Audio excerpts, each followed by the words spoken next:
Olá, amigos, é bom ter vocês aqui novamente no nosso canal Vinho Novo em Olhos Novos. Então estamos aqui hoje para falar um pouquinho com vocês sobre os ciúmes de Deus. Então o que é o ciúmes de Deus?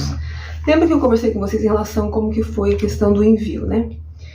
Que quando Deus quer nos enviar depois do chamado, Ele quer nos capacitar e nos preparar, tá? Para quê? Porque Ele quer que a gente tenha um coração que seja inteiramente dele, para que a gente possa frutificar na vida das pessoas, na nossa própria vida, e ter um relacionamento íntimo com Deus. Então, quando isso não está de acordo com a vontade de Deus, que o nosso coração não tem uma inteireza para Ele, Ele vai colocar sobre nós um espírito de ciúmes. Como assim espírito de ciúmes, né? Deus coloca espírito de ciúmes, que coisa assim, né? E uma vez eu estava lendo, o Espírito Santo me chamou a atenção para algumas leis, e uma delas que me chamou a atenção muito foi uma que está lá em Números, no capítulo 5, a partir do verso 14, onde fala que quando o homem que é casado com uma mulher, ele desconfia que ela esteja traindo ele, vem sobre ele o espírito de ciúmes, tá? E daí tem todo um procedimento que tem que levar para o sacerdote, que vocês podem dar uma lidinha depois lá no texto, a partir do verso 14, e que no final ela não iria frutificar, então ela teria uma vida infrutífera, né? Só que ao mesmo tempo essa mesma lei, ela diz, quando uma mulher seria apanhada em adultério, ela teria que ser apedrejada, como aconteceu lá com a mulher, com Maria Madalena, né? Quando foi pega em adultério, em flagrante adultério. Então por quê? Porque a Bíblia toda vai dizer, mesmo no Novo Testamento, que o salário do pecado é a morte, né? E muitas coisas num período da minha vida eu percebi que começaram a morrer, né? Não frutificar os meus relacionamentos, não frutificar o relacionamento com Deus. Passei assim, eu escutava Deus quando eu às vezes queria falar sobre a vida das pessoas, mas sobre a minha própria vida não. Os meus relacionamentos eram relacionamentos que traziam algum tipo de defraudação, algum tipo de sensação no meu íntimo que tinha algo diferente, algo errado. E até mesmo sobre mim mesmo. Alguns sentimentos que às vezes sim, muitas pessoas até podem provocar algumas doenças emocionais, como ansiedade ou depressão, que tinha alguma coisa errada, tá? Então tudo isso eram sinais que Deus estava falando, olha, eu tenho ciúmes de você. Eu tenho ciúmes de você. E eu demorei para entender, né? Tive algumas perdas, algumas coisas assim que ficaram para depois Deus restituir, fazer o conserto, mas que Ele queria me trazer para o secreto, para realmente fazer a purificação, a limpeza, a santificação, né? Me colocar nesse processo de sozo, né? De salvação, que é cura, libertação, né? Que tudo isso está dentro da salvação. E Ele queria me trazer para esse lugar. Então, por isso, tinha que estar sobre mim esse espírito de ciúmes, né? E eu vejo na igreja muitas pessoas assim, caminhando na vida cristã, sentindo que tem algo errado, né? Se sentindo fora daquilo que Deus chamou para fazer, se sentindo fora do destino, e sentindo algumas coisas que remete que o espírito dentro dela está dizendo algo, mas que não sabe o que é, né? Uma frustração, né? Uma vida fracassada até mesmo, por quê? Porque tem promessas e essas promessas não se cumprem, né? Teve a bondade de Deus que por um período da vida envolveu, alcançou, mas que chegou um momento que isso cessou. Parece que os céus se fecharam. E a pessoa às vezes é dizimista, fiel, é praticante em relação a ir para a igreja, né? Ele é um cristão praticante, vai na igreja, vai aqui, vai ali, mas que vê que a vida começa a deixar de frutificar. Então todos esses questionamentos foram os questionamentos que eu tive também.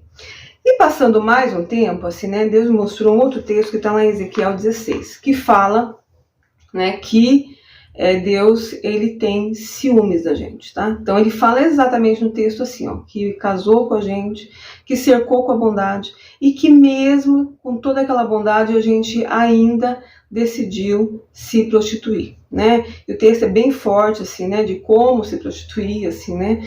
E que lá, para Deus, esse pecado da prostituição, do adultério, do nosso coração, ele tem um peso, tem a pena de morte, né? Tem o salário desse pecado é a morte, né? Porque fala que para Deus isso é como se fosse o adultério e o crime de sangue, tá? O derramamento de sangue. E essas duas coisas vai levar à morte, às vezes a morte do primogênito ou a morte da própria pessoa. Então eu fiquei assim, até mesmo chocada, assim, né? Eu falei assim, meu Deus, é muito mais sério do que a gente imagina, né? Eu vejo assim, quantos crentes assim, morrem cedo, os filhos morrem, né? Claro que isso não é só por isso, mas quando a gente está debaixo desse espírito de ciúmes, assim, né? Tem que ficar evidente que Deus está nos resistindo. Então é isso que Deus tem falado para a igreja hoje, né? Eu vejo a igreja muitas vezes assim, buscando a Deus, né? Mas não confessando, não buscando arrependimento e não sabendo quais os pecados que elas estão debaixo, de quais pecados que estão debaixo, né? E para mim foi bem importante assim quando Deus começou a falar de alguns personagens. Então o primeiro personagem que ele falou sobre mim, né, que ele me identificou com ele para que eu pudesse estudar e ver o pecado desse personagem, foi Raquel, né? Deus falou há algum tempo sobre Raquel e começou a desvendar Raquel, né? Uma mulher defraudada, uma mulher defraudadora, uma mulher filha de defraudador, né? Que Labão era um homem defraudador. Para quê? Porque ele queria identificar o pecado. Então eu vejo hoje a igreja assim, não sabendo por onde buscar em relação ao que ainda desagrada a Deus, e tem trazido essa idolatria no coração da igreja e tem afastado a igreja do Senhor. Então assim, Deus tem trazido isso para a igreja hoje, nesse tempo, esse espírito de ciúmes, para que gerar nela arrependimento, para que a gente possa nos levar a avançar e chegar ao propósito e retornar ao destino, né? Por quê? Porque Raquel foi uma mulher que ela teve destino roubado, né? Foi roubado por um pai defraudador. Leia casou primeiro, ela já entrou endividada, Jacó recebeu ela e gerou esse endividamento, né? Porque ele teve que pagar por ela. Então muitos princípios estavam ali sendo destruídos, assim, né? Biblicamente conhecido, né? Questão do endividamento, e que o adultério ele tem essas consequências, né? De endividamento, de falência. Então isso às vezes está na vida do cristão, a falência, o endividamento, e ele fica procurando sem saber aonde está, né? E muito está ligado ao espírito de ciúme, onde a gente não voltou o nosso coração para Deus, para nos arrependermos e estarmos inteiramente nele, né? Porque aonde tiver no nosso coração lugares aonde não estão inteiramente em Deus, que tem ídolos, mas eu não tenho ídolo em casa, já joguei fora. Às vezes a gente pensa, né? Não tem mais nada que possa assim idolatrar, eu me prostrar diante daquilo, né? Mas um dia assim, né, Deus me falando algumas coisas, que até mesmo aquilo que você ora, eu tenho um marido que não é crente, e que eu estou diante de Deus, na presença de Deus, somente porque eu quero a conversão daquele marido. E isso pode ser um ídolo. Eu tenho filhos que não estão em Jesus, e eu me prostro diante de Deus para pedir incessantemente pelo aquele filho. E aquele filho ocupa o lugar de Deus, né? Ele te atrai para aquele filho, porque às vezes as situações que a gente vive em volta é para Deus nos atrair, né? Só que a gente acaba levando de uma forma tão intensa que aquilo se torna um ídolo. Mas isso o Espírito Santo pode revelar individualmente, porque não tem regras assim, não, todo mundo está debaixo do mesmo pecado, né? Para mim Deus foi muito específico e falou assim, olha a vida de Raquel, né? Claro que desdobrou em muitas outras coisas, muitos outros pecados que eu não conhecia. Por quê? Porque quando a gente vem para a igreja, a gente faz aquela limpeza, né? A gente confessa aquelas coisas graves, né? O adultério, o roubo, né? A mentira, que são as coisas conhecidas, né? Só que lá em Gálatas tem uma lista muito maior do que aquilo que a gente às vezes já confessou. Está lá em Gálatas 5, 17 a 21. E aquela lista de pecados que Gálatas fala é o que estão dentro da igreja. Ira, porfias, né? Tantas outras, lascívia, maldade.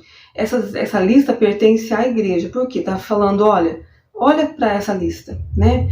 Só que esta lista de pecado, ela vai falar dos frutos que estão na igreja. Por quê? Porque as obras da gente e que vai aparecer. Então a boca vai falar daquilo que o coração está cheio. Então é como a gente vai interagir com as pessoas, nos nossos negócios, na vida na igreja, ou com a gente mesmo, que vai contar do nosso pecado, as coisas simples, tá?